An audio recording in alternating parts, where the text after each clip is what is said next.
की जो रूस किंगडम में रहती थी। राजकुमारी सेलेना ज्यादा सुंदर नहीं थी, इसीलिए उन्हें इस बात का हमेशा दुख रहता था। लेकिन बहुत जल्द उन्हें पता चलने वाला था कि इंसान की खूबसूरती उनके मन में होती है। फिर एक दिन जब राजकुमारी किसी शाही विवाह में थी। सेलिना, तुम्हारी ड्रेस तो बहुत प्यारी लग रही है। शुक्रिया हेजल। तभी वहाँ पर अन्य राजकुमारियाँ आ जाती हैं। वाह रोजमेन, तुम तो बहुत सुंदर लग रही हो। अरे इतनी भी तारीफ मत करो, ये देखो मुझसे सुंदर तो राजकुमारी क्लोई लग रही है। ओफो, तुम लोग भी ना हमेशा मेरी तारीफ करते रहते हो। ओह सेलिना, तुम्हारी ड्रेस तो बिल्कुल कमाल की है। सबने मेरी ड्रेस की तो तारीफ की, लेकिन किसी ने मेरी तारीफ नहीं की। और इस तरह राजकुमारी सेलेना का कॉन्फिडेंस गिर जाता है। अच्छा हेजल, तुम इनके साथ रहो, मैं थोड़ी देर में आती हूँ। ओके। राजकुमारी दुखी मन लेकर एक कमरे में चली जाती हैं और वहीं पर बैठ जाती हैं। कमरे में एक शीशा रखा हुआ था। राजकुमारी शीशे में अपना चेहरा देखने लगती हैं। मैं बिल्कुल भी सुंदर नहीं लगती। क्लोई को देखो, रोजमेन को देखो, वो दोनों कितनी सुंदर हैं। मैं तो उनके सामने कुछ भी नहीं हूँ। काश मैं भी उनकी तरह बेहद सुंदर होती। राजकुमारी इस तरह शीशे में देखकर बड़बड़ाती रहती हैं और तभी वो देखती हैं कि उनके पीछे राजकुमार ऑस्कर खड़े हैं और उन्होंने उनकी सारी बातें सुन ली है। बीच में दखल अंदाजी देने के लिए माफी चाहता हूँ राजकुमारी सेलेना, लेकिन मैं आपसे ये कहना चाहूँगा कि आप भी काफी सुंदर हैं। इसके अलावा सबसे बड़ी बात ये है कि आप एक अच्छी और दयालु राजकुमारी हैं। मैंने आपके बारे में बहुत सुना है। राजकुमारी चुपचाप वहाँ से चली जाती हैं। मुझे किसी की सिंपैथी की जरूरत नहीं। खैर इसके कुछ दिन बाद मुझे पहले तो बाल कटवाने होंगे। और तभी वहाँ पर जीना आती है, जो राजकुमारी की एक हेयर स्टाइलिस्ट है। जीना, मेरे बाल कुछ नए तरीके से काटना, कुछ इस तरीके से जैसे पहले किसी ने ना कटवाए हों। जी राजकुमारी, जैसा आप कहें। जीना राजकुमारी को खुश करने के लिए एक अजीब सा हेयर स्टाइल कर देती है। ओह, ये तो काफी अच्छा लग रहा है। मुझे तुम्हारा ये हेयर कट काफी पसंद आया। इसके बाद राजकुमारी अपनी माँ के पास जाती हैं। ओह बेटा, ये तुमने अपने सुंदर बालों का क्या कर लिया? क्यों मॉम, अच्छा नहीं लग रहा है क्या? ओह बिल्कुल भी नहीं बेटा। आखिर तुमने ऐसा क्यों किया? क्या वजह थी बेटा? मॉम, मैं बिल्कुल भी अच्छी नहीं लगती। मुझे भी दूसरी राजकुमारियों की तरह सुंदर दिखना है। देखो बेटा, एक इंसान की खूबसूरती उसके चरित्र और उसके मन में होती है, और तुम्हें ऐसा नहीं बोलना चाहिए, क्योंकि ईश्वर ने तुम्हें सब कुछ दिया है। तुम बहुत खूबसूरत हो। मॉम, आप मेरी माँ हैं, इसीलिए आप मेरा मन रखने के लिए ऐसा बोल रही हैं। नहीं बेटा, मैं सबसे खूबसूरत बनकर ही रहूंगी। राजकुमारी सेलेना वहाँ से चली जाती हैं। मैं भगवान से दुआ करूंगी कि तुम्हें जल्द ही असली खूबसूरती का एहसास हो। इसके कुछ दिनों बाद जब राजकुमारी सेलेना का जन्मदिन आता है, उस दिन मेरा हेयर कट तो किसी को पसंद नहीं आया, लेकिन आज मैं खुद ही ऐसा मेकअप करूंगी कि पार्टी में सभी लोग मुझे देखते रह जाएंगे। हाँ। दरअसल राजकुमारी पिछले कुछ दिनों से दूसरे राज्य के मशहूर लोगों से मिल रही थी और जिन्हें मेकअप करना आता है उनसे मेकअप करना भी सीख रही थी। ये पाउडर लगाती हूँ, फिर इसके बाद लगाऊंगी ये वाला आई शेडो। और राजकुमारी ऐसे ही अपना मेकअप कर लेती हैं। उन्हें मेकअप सीखे हुए अभी कुछ ही दिन हुए थे और इसीलिए उन्होंने अपना मेकअप बहुत ही बेकार कर लिया था। खैर वो सभी मेहमानों के सामने जाती हैं। क्लेरा, सेलिना कहाँ है? जल्दी बुलाइए उसे, केक काटने का समय हो गया है। लेकिन राजकुमारी सेलेना तो सबके सामने ही खड़ी थी। तुम कौन हो? आंटी, मैं हूँ आपकी भांजी सेलिना। क्या? क्या? हाँ। पार्टी में आए सभी लोग हंसने लगते हैं। अरे, ये तुमने अपना क्या हाल कर लिया है? बेटा, ये सब क्या है? तुम बिना मेकअप के भी काफी सुंदर लगती हो, और तुमने ऐसा मेकअप क्यों किया? बोलो। राजकुमारी सेलेना की आंखों में आंसू आ जाते हैं। सेलिना, तुम परेशान मत हो। राजकुमारी वहाँ से चली जाती है और अपने कमरे में जाकर बहुत रोती है। इस तरह राजकुमारी का जन्मदिन भी बेकार हो जाता है। वहीं अब राजकुमारी को अकेला रहना पसंद आने लगता है। बेटा, माँ, मुझे कुछ नहीं सुनना। प्लीज मुझे अकेला छोड़ दीजिए। सेलिना, मुझे तुमसे भी कोई बात नहीं करनी, हेजल।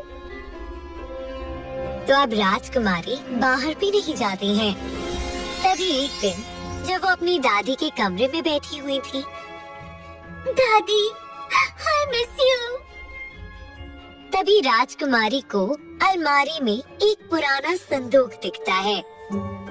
ये? राजकुमारी उस संदूक के पास जाती है और उसे उठा लेती है और उसे खोल भी देती है। संदूक को खोलते ही उसमें से चमक निकलती है और साथ में निकलती है एक नीली परी। परी, इतनी सुंदर। तारीफ के लिए शुक्रिया राजकुमारी। क्या तुम इस संदूक के अंदर बंद थी? हाँ, मुझे एक बुरी जादूगरनी ने इस संदूक में कैद कर दिया था, और एक दिन जब वो किसी से बचकर भाग रही थी, उसी दौरान ये संदूक नदी में गिर गई और ये आकर तुम्हारी दादी को मिली। लेकिन तुम्हारी दादी ने इसे कभी खोला ही नहीं, क्योंकि शायद उन्हें ये बात पता नहीं थी कि इसके अंदर मैं हूँ। आज तुमने इस संदूक को खोलकर मुझे आजाद कर दिया है, इसलिए तुम जो बोलोगी मैं तुम्हारी इच्छा पूरी करूँगी। ओह, अच्छा, ये तो बहुत ही अच्छी बात है।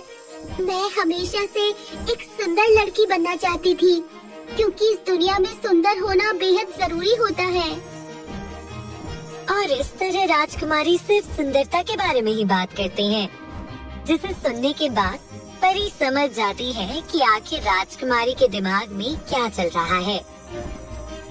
तो परी, तुम मुझे एक सुंदर राजकुमारी में परिवर्तित कर दो। ओके राजकुमारी सेलिना। परी अपनी छड़ी घुमाती है और देखते ही देखते राजकुमारी सेलिना बेहद सुंदर हो जाती है। वाह, मैं तो बहुत ही सुंदर लग रही हूँ। परी, तुमने तो कमाल ही कर दिया। तुम मेरी बेस्ट फ्रेंड हो। तुम हमेशा मेरे साथ रहोगी ना? हाँ, मैं इंसानी रूप में तुम्हारे साथ रहूंगी। इसके बाद परी भी राजकुमारी के साथ रहने लगती है। वहीं राजकुमारी सेलिना अब बेहद सुंदर हो चुकी थी और उनकी सुंदरता की चर्चा पूरे राज्य में फैल गई थी। वहीं राजकुमारी के अंदर घमंड भी आ गया था। सेलिना, तुम्हारे अंदर कितने बदलाव आ गए हैं। हाँ, मुझे पता है कि मैं पहले से सुंदर हो गई हूँ। क्या तुम्हें इस बात से कोई परेशानी है हेजल? नहीं सेलिना, मेरा वो मतलब नहीं था। तुम्हारा क्या मतलब है ये मैं अच्छे से जानती हूँ। अच्छा सेलिना, मैं चलती हूँ। हेजल वहाँ से चली जाती है। मैरी, तुम्हें पता है हेजल को इस बात से जलन हो रही है कि मैं उससे भी सुंदर लग रही हूँ। राजकुमारी की ऐसी बातें उनकी माँ सुन लेती हैं। सेलिना, ये तुम्हें क्या हो गया है? खैर ऐसे ही दिन बीतते रहते हैं और समय के साथ राजकुमारी अपने राज्य के लिए बहुत से अच्छे काम भी करती हैं। लेकिन राजकुमारी सेलेना इतनी सुंदर हो चुकी थी कि सभी उनके काम की नहीं बल्कि सिर्फ उनकी सुंदरता की ही प्रशंसा करते थे।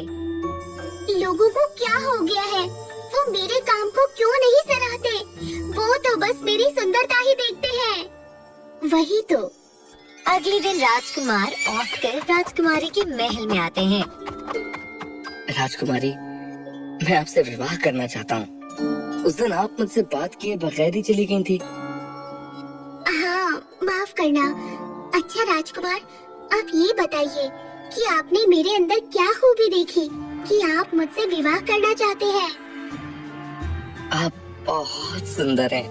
आपकी सुंदरता का कोई जवाब नहीं। और क्या हुआ? और आप इस दुनिया में सबसे सुंदर राजकुमारी हैं। ओह नहीं, मैं इस बात से परेशान हो गई हूँ। क्या हुआ राजकुमारी? राजकुमार, आपको सिर्फ मेरी सुंदरता ही दिख रही है क्या? आपको मेरी और अच्छाइयाँ नहीं दिखती? हाँ वो तो है, लेकिन आपकी सबसे बड़ी खूबी ये है कि आप बेहद सुंदर हैं। मैं सुंदर होने के अलावा और भी चीजों में माहिर हूँ। मैंने कुछ दिन पहले ही दूसरे राज्य से आए हुए कई गुप्तचरों को पकड़ा और ये एक बड़ी चीज है, ये किसी को दिखाई नहीं दिया। हाँ राजकुमारी, मैंने भी ये बात सुनी है, लेकिन ये बात इतनी जरूरी नहीं है। जरूरी है प्रिंस ऑस्कर, क्योंकि मैं एक राजकुमारी हूँ। मैं आपसे विवाह नहीं कर सकती राजकुमार। पर क्यों? तभी वहाँ पर सब आ जाते हैं। क्या हुआ सेलिना, तुम ऑस्कर की बातों का बुरा क्यों मान रही हो? वो सही तो कह रहा है। हाँ और क्या, तुम बहुत सुंदर हो और ये काफी है हमारे लिए। नहीं, आप सबको क्या हो गया है? इससे अच्छा तो मैं पहले ही ठीक थी। सभी लोग हंसने लगते हैं और राजकुमारी सेलिना अपने पुराने रूप में आ जाती हैं। माफ करना राजकुमारी, जब मैं आपसे पहली बार मिली थी तभी मैंने ठान लिया था कि मैं आपकी सोच को बदल कर रहूंगी। प्रिंस ऑस्कर और आपके माता पिता सिर्फ नाटक कर रहे थे ताकि आपको पता चल सके कि हम जैसे होते हैं सुंदर होते हैं। हमें खुद से कुछ भी करने की जरूरत नहीं होती। हाँ, तुमने सही कहा। मेरी सुंदरता, मेरा मन, मेरा व्यवहार है। अब मुझे एहसास हो गया है। तो राजकुमारी सेलेना, अब तो आप मुझसे शादी करेंगी ना? हाँ, क्यों नहीं। इसके बाद राजकुमारी सेलिना राजकुमार ऑस्कर से विवाह कर लेती हैं और खुशी खुशी महल में रहने लगती हैं।